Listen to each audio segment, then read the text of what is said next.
नमो नमः संस्कृत मित्राणि। KVS TGT Sanskrit की तैयारी कर रहे सभी प्रतियोगी छात्रों का आर्य संस्कृत अकेडमी इस यूट्यूब परिवार में हार्दिक स्वागत है। प्यारे बच्चों, आज हम लोग कक्षा से रुचिरा प्रथमो भागा जो पुस्तक है, इस पुस्तक के 11वें पाठ को पढ़ेंगे। तो यहाँ पे देखिए लिखा गया है एकादशः पाठः पुष्पोत्सवः। पाठ का क्या नाम है, ध्यान से देखिएगा। पुष्पोत्सवः। पुष्पोत्सवः फूलों का त्योहार। पुष्प माने फूल होता है, उत्सव माने त्योहार। तो यहाँ पे ध्यान दो बच्चों, जो पाठ का नाम है इसमें संधि है। कौन संधि है, फटाफट बताइए। बहुत अच्छे। इसमें गुण संधि है। कौन संधि है, गुण संधि है। इसका विच्छेद होगा पुष्प पलश उत्सव। क्या हो जाएगा, पुष्प पलश उत्सव। विच्छेद हो गया। अब यहाँ पे पता चल गया कि आ और उ दोनों मिलकर के ओ में बदल जा रहे हैं। किस संधि के कारण, गुण संधि के कारण। और गुण संधि का संधि विधायक सूत्र कौन सा है, आद गुण। ध्यान से बच्चों, क्योंकि गुण संधि में दो सूत्र बहुत महत्वपूर्ण हैं।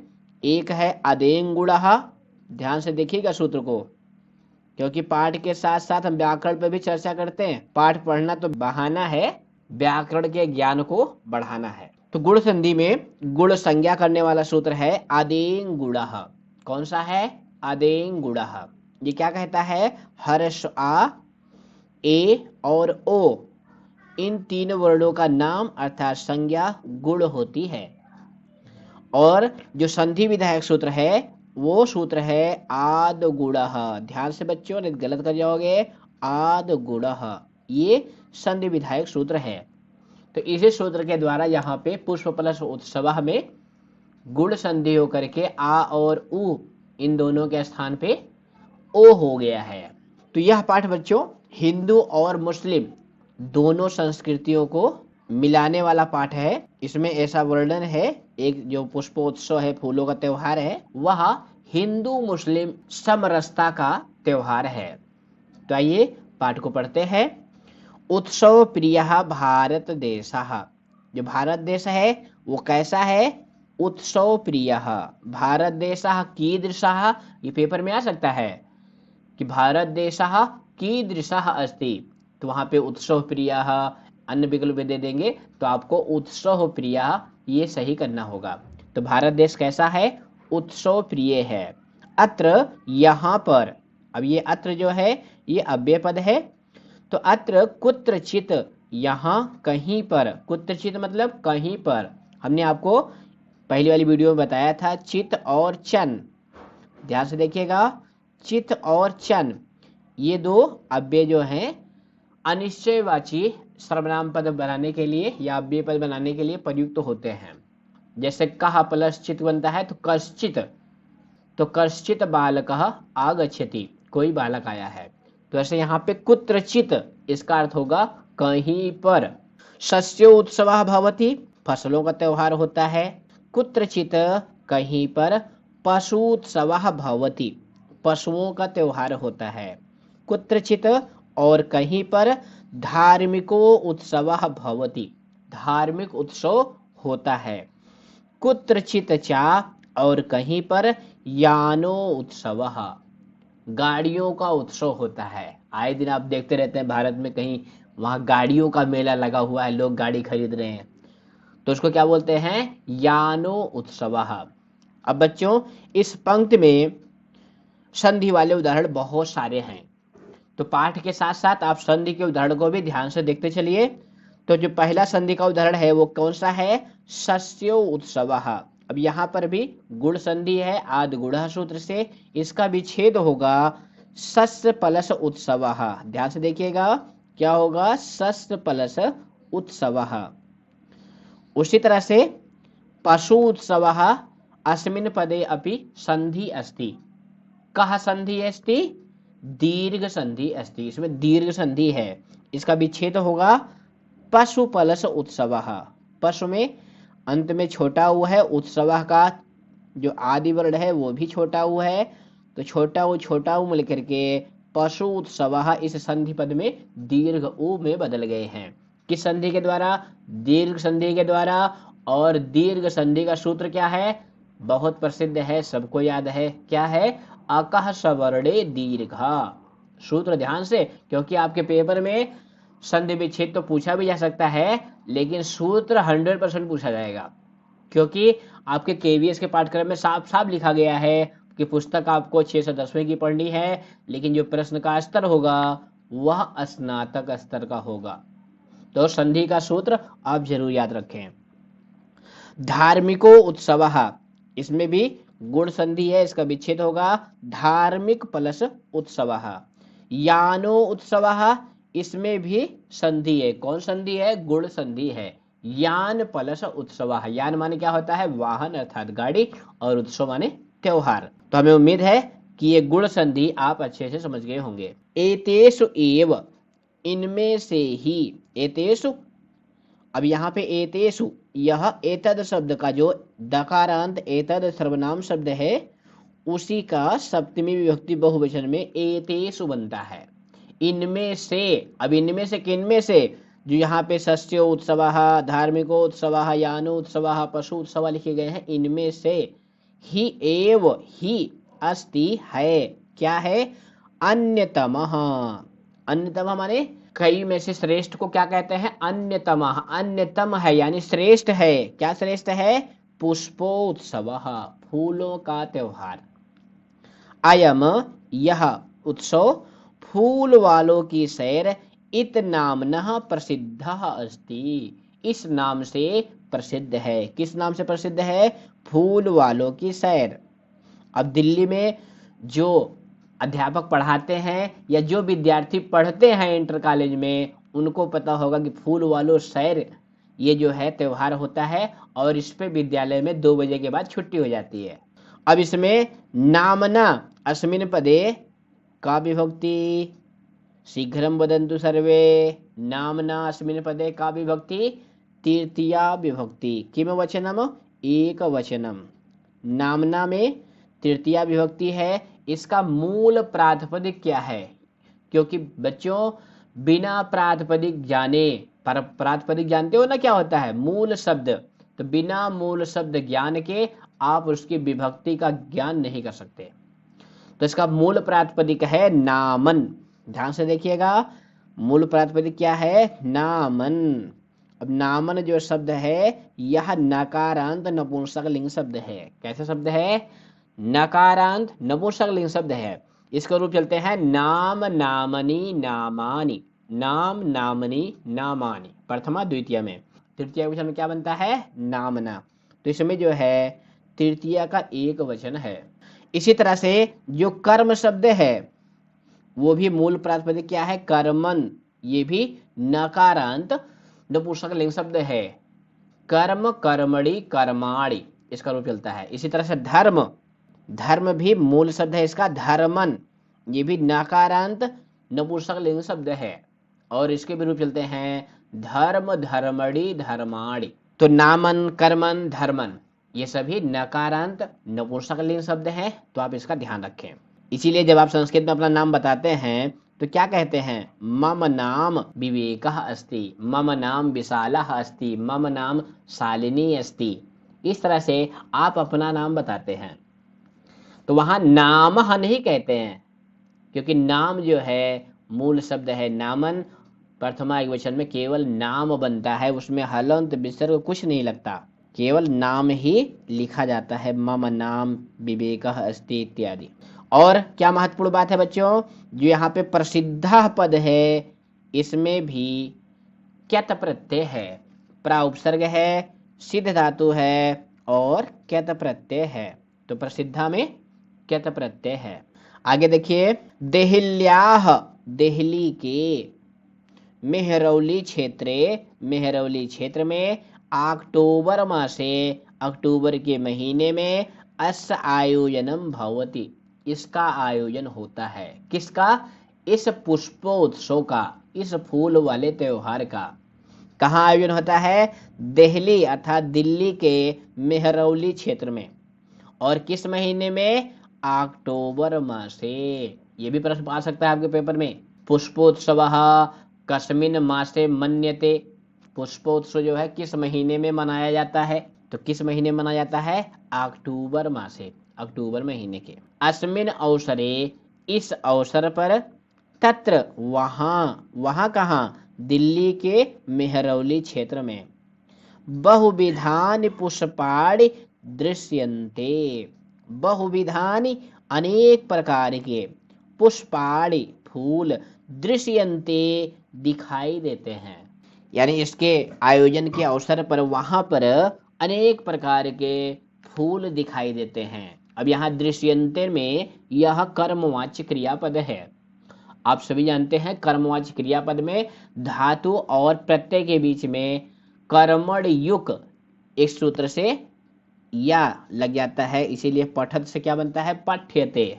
लिखत से लिख्यते, तो वैसे दृश्य से दृश्यते और प्रथमाक बहुवचन में दृश्यन्ते यह क्रियापद बना हुआ है। तो इसके अवसर पर वहां पर अनेक प्रकार के फूल दिखाई देते हैं। परम परंतु, प्रमुखम आकर्षणम तु, प्रमुख आकर्षण तो, अस्ति है, क्या है? पुष्प निर्मितानि व्यजनानि, पुष्प निर्मितानि।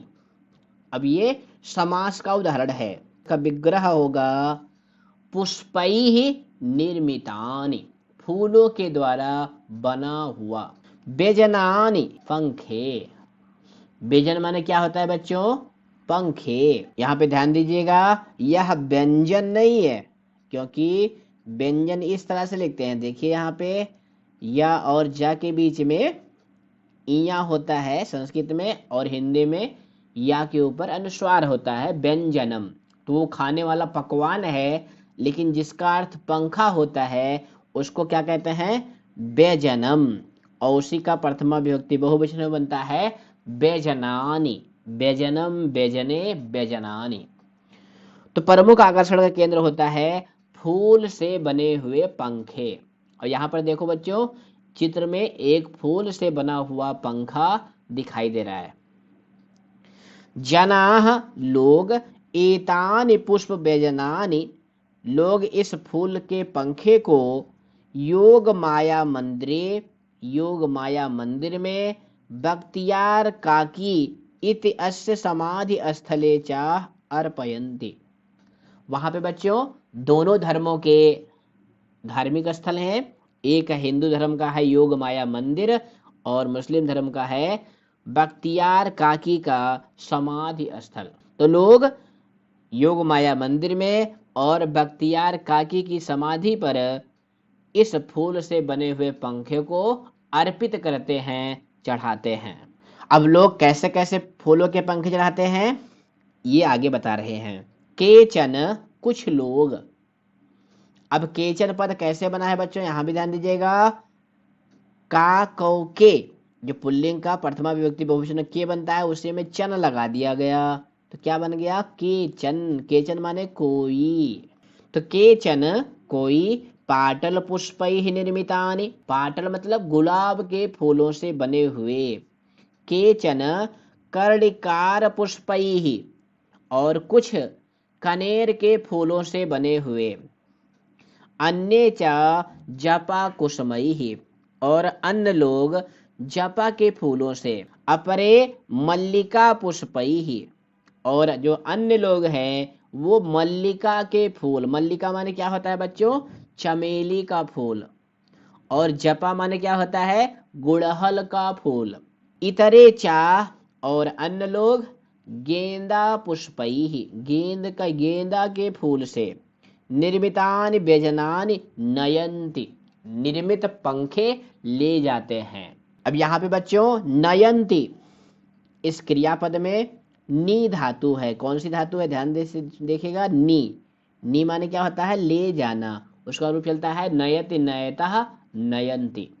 तो कह रहे हैं कि कुछ लोग गुलाब के फूल से बने हुए पंखे ले जाते हैं, कुछ लोग कर्णिकार अर्थात कनेर के फूल से बने हुए पंखे ले जाते हैं, कुछ लोग जपा कुसुम से, जपा माने क्या होता है? गुड़हल, कुछ लोग गुड़हल के फूल से बने हुए पंखे ले जाते हैं, और कुछ लोग मल्लिका के फूल से यानी चमेली के फूल से बने हुए पंखे ले जाते हैं, और कुछ लोग गेंदा पुष्पई, गेंदा के फूल से बने हुए पंखे को ले जाते हैं। कहाँ ले जाते हैं? योग माया मंदिर पर चढ़ाने के लिए और बख्तियार काकी की समाधि स्थल पर चढ़ाने के लिए। समझ आ गया? बहुत अच्छे। अयम उत्सवः, यह उत्सव दिवस तरयम यावत पर चलती। दिवस तरयम 3 दिनों तक, यावत तक। अब यहाँ पे यावत अव्यय पद है, इसका अर्थ होता है तक, यानी यह त्योहार 3 दिनों तक पर चलती चलता है। यानी कितने दिन का त्योहार होता है? 3 दिन का त्योहार होता है। एतेष दिवसेषु, इन 3 दिनों में, पतंगा नाम उड्डयनम, पतंगों का उड़ना, विविधाः क्रीडाः मल्लयुद्धं चापि प्रचलति, और अनेक प्रकार के खेल और मल्ल युद्ध यानी कुश्ती भी चलती रहती है। अब यहाँ पे बच्चों ध्यान दीजिएगा, उड्डयनम में डी धातु है, ध्यान से देखिएगा नहीं तो गलत कर जाएंगे। उत उपसर्ग है, इसमें उपसर्ग क्या है? उत। उत उपसर्ग है, डी धातु है और ल्यूट प्रत्यय है, ध्यान से नहीं तो गलत कर जाएंगे।